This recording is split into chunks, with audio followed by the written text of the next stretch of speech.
नमस्कार, मैं हूं साजिद हुसैन। लोकसभा चुनाव की तैयारी में सारी पार्टियां जुटी हुई है और इसी बीच लोकसभा चुनाव किशनगंज में सारे पार्टियां जो है वो अपने कैंडिडेट को लगभग तय कर चुकी है। सिर्फ और सिर्फ कांग्रेस की तरफ से आधिकारिक घोषणा नहीं हुई है, लेकिन तय है कि यहाँ के जो मौजूदा सांसद थे उन्हें टिकट मिलने की संभावना है। अब हम बात करेंगे कि लोकसभा चुनाव 2024 में किशनगंज की जनता किसे चुनकर दिल्ली भेजेगी। जी हाँ, ये वो सीट है जहां 2019 में जब पूरा देश में मोदी लहर चल रहा था तो यहाँ की जनता ने यहाँ के सांसद डॉक्टर मोहम्मद जावेद आज़ाद को चुना और दिल्ली भेजा। तो इस बात से ये अंदाजा लगा सकते हैं कि किशनगंज की जनता जो है केंद्र की सरकार से उतने मायने नहीं रखता है कि किशनगंज की जनता किसे चुनती है।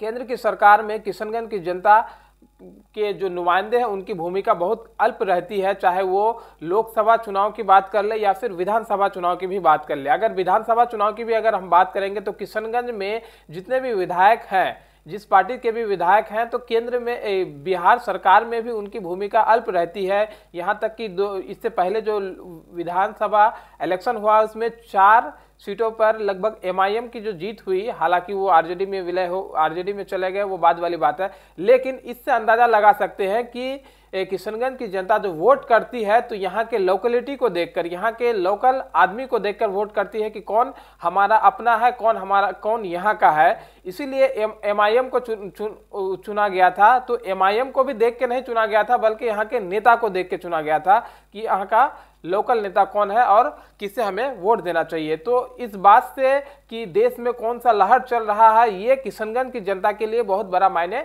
नहीं रखता है, क्योंकि 2019 में जब सब जगह मोदी लहर था तो पूरा बिहार में भी एनडीए की ही जीत हुई थी और एकमात्र सीट ये किशनगंज था जिसमें डॉक्टर मोहम्मद जावेद आज़ाद को जीत मिली थी। अब यहाँ के जो कैंडिडेट है उनकी बात कर लेते हैं कि यहाँ लोकल कैंडिडेट में आपका मौजूदा कांग्रेस से सांसद डॉक्टर मोहम्मद जावेद आज़ाद हैं, जो अपनी राजनीतिक पहचान रखते हैं क्योंकि ये लोग शुरू से राजनीति में रहे हैं। उसके अलावा मास्टर मुजाहिद साहब हैं जो पूर्व विधायक रह चुके हैं कोचाधामन से।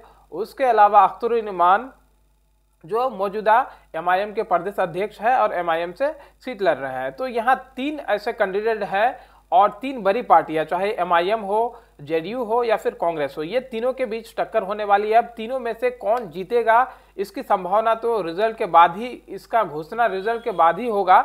लेकिन अलग अलग जो कार्यकर्ता है, जो चाहने वाले हैं अपने कैंडिडेट को, वो चाहते हैं कि हमारे कैंडिडेट जीत सकती है और हमारे कैंडिडेट को विजय प्राप्त होगा। लेकिन राजनीतिक समीकरण को हम यहाँ जानने का कोशिश करेंगे कि किशनगंज में किस पार्टी को जीत मिल सकती है या फिर कौन ऐसे किशनगंज की जनता किसे चुनेगी और दिल्ली भेजने का प्रयास करेगा। मुस्लिम बाहुल इलाका, आप कभी भी न्यूज़ चैनल में देखते हैं तो एक बहुत मतलब तेजी से आवाज़ आती है कि किशनगंज लोकसभा क्षेत्र जहां मुस्लिम बाहुल इलाका में बीजेपी ने, एनडीए ने भी मुस्लिम कार्ड खेला है, जेडीयू को खाते में वो टिकट गया है। इस तरह की बात आप सुनते हैं। तो अब आपको बताते हैं कि यहाँ कितना परसेंटेज मुस्लिम है, कितना हिंदू है और इसमें जो फैक्टर है कि कितना वोट बढ़ता है और किन्हें सटीक वोट मिल सकता है, जिसपे अंदाजा आप लगा सकते हैं कि यहाँ का जो लोकसभा चुनाव 2024 है इसमें किसकी जीत हो सकती है।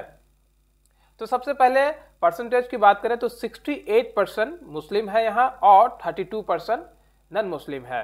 तो ये बड़ा फैक्टर नहीं रखता है कि 68% मुस्लिम है, क्योंकि यहाँ 3 कैंडिडेट है, चाहे वो बीजेपी की बात, चाहे वो जेडीयू की बात करें मास्टर मुजाहिद आलम, कांग्रेस की बात करें सांसद मोहम्मद जावेद आज़ाद, या फिर एमआईएम की बात करें अख्तरुल इमान। तो ये तीनों मुस्लिम कैंडिडेट हैं। तो 68% को अगर आप डिवाइड करेंगे, तीनों मुस्लिम कैंडिडेट हैं, तीनों की अलग अलग अपना अपना छवि है। अख्तरुल इमान को लोग उनके स्वभाव के वजह से जानते हैं, मास्टर मुजाहिद आलम को उनके कार्य की वजह से जानते हैं, या फिर सांसद मोहम्मद जावेद आज़ाद को उनके कार्य की वजह से जानते हैं। तो तीनों को जो मुस्लिम जो लोग हैं सबके चाहने वाले अलग अलग है। पार्टी को छोड़कर, अगर वो पार्टी को छोड़ के भी चुनाव लड़ते हैं तो कुछ मुस्लिम उन्हें वोट दे सकते हैं, चाहे ये तीनों कैंडिडेट हो।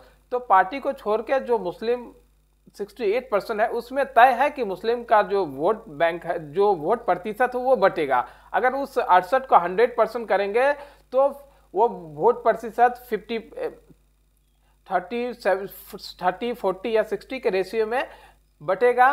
उसके अलावा अब मेन फैक्टर्स यहाँ जो 32% नॉन मुस्लिम वोटर्स है वो रखता है कि अगर किसी भी कैंडिडेट को सटीक वोट 62% पर गया और तय है कि मुस्लिम वोट का बटना तो तय है कि बटेगा ही। तो इस बात से आप अंदाजा आप ये लगा सकते हैं कि अगर मुस्लिम वोट्स यहाँ बटते हैं तीनों कैंडिडेट के बीच और नॉन मुस्लिम वोट सीधा सीधा किसी कैंडिडेट को पड़ता है तो उनकी जीतने के चांसेस ज़्यादा होती हैं। लेकिन यहाँ राजनीतिक समीकरण हमेशा अलग रहा, क्योंकि यहाँ कोई भी जो पार्टियां हालांकि तय करती है कि या डिसीजन लेती है कि हम मुस्लिम कैंडिडेट या हिंदू कैंडिडेट की बात, लेकिन यहाँ की जनता इस तरह का मेंटलिटी नहीं रहता है, क्योंकि यहाँ कभी भी जीत हुई है। अब मुस्लिम बाहुल इलाका की बात करें 68% है, लेकिन MIM को भी यहाँ से हार मिली है। MIM भी यहाँ से तीसरे नंबर पे पहुंच गई है। यहाँ 2019 की बात करें, जहाँ 2019 में सांसद मोहम्मद जावेद आजाद एक नंबर पे आए थे, दूसरे नंबर पे JDU के प्रत्याशी से महमूद अशरफ वो दूसरे नंबर पे आए थे, तीसरे नंबर पर अख्तरुल ईमान आए थे। तो इस बात से भी अंदाजा लगा सकते हैं कि ये जो मुस्लिम फैक्टर्स की बात करते हैं ये बहुत बड़ा मायने यहाँ नहीं रखता है, बल्कि यहाँ कैंडिडेट को चुना जाता है और यहाँ के जो लोकल लोग जो होते हैं, वोटर्स जो होते हैं, वो अपने लोकेलिटी को देखते हैं कि ये बंदा हम लोग के बीच रहता है या फिर ये बंदा हम लोग के लिए काम कर सकता है या फिर ये राजनीति से जुड़ा हुआ है, लोगों के बेहतरी के लिए काम कर सकता है। तो वो कह के यहाँ के जनता जो है वोट देते हैं, क्योंकि वादे तो सब का अलग अलग। अब केंद्र की बात कर रहे हैं तो केंद्र में बीजेपी का एक अलग वादा है, राहुल गांधी का एक अलग मोहब्बत है और अवैसी का एक अलग हमदर्दी है। अब केंद्र की बात करके यहाँ के जनता अगर चुनेगी तो क्या चुनेगी? क्या बीजेपी का वादा को स्वीकार कर सकता है या फिर राहुल गांधी के मोहब्बत को स्वीकार करेगा या फिर अवैसी के हमदर्दी को स्वीकार करेगा और वो उसके हिसाब से वोट देंगे? तो उस हिसाब से वोट भी देंगे तो फिर चुनावी नतीजे से ही पता चलेगा कि यहाँ किसकी जीत हो सकती है। लेकिन जो राजनीतिक समीकरण जो है 68% जो मुस्लिम वोट है और 32% जो नॉन मुस्लिम वोट्स हैं, इनका अनुमान से आप ये समझ सकते हैं कि मुस्लिम वोट्स जैसे जैसे बढ़ेंगे और नॉन मुस्लिम वोट्स भी यहाँ कांग्रेस को मिल सकते हैं, JDU को मिल सकते हैं, कुछ कुछ MIM को भी मिल सकते हैं। तो तय है कि यहाँ की राजनीतिक समीकरण मतलब ये त्रिकोणीय मुकाबला है कि तीनों में बराबर बराबर का टक्कर है और यहाँ की जनता नहीं बल्कि उस कैंडिडेट का किस्मत तय करेगी कि कौन यहाँ से विजय प्राप्त होगा और कौन अपने पार्टी का झंडा लेकर दिल्ली जाएगी।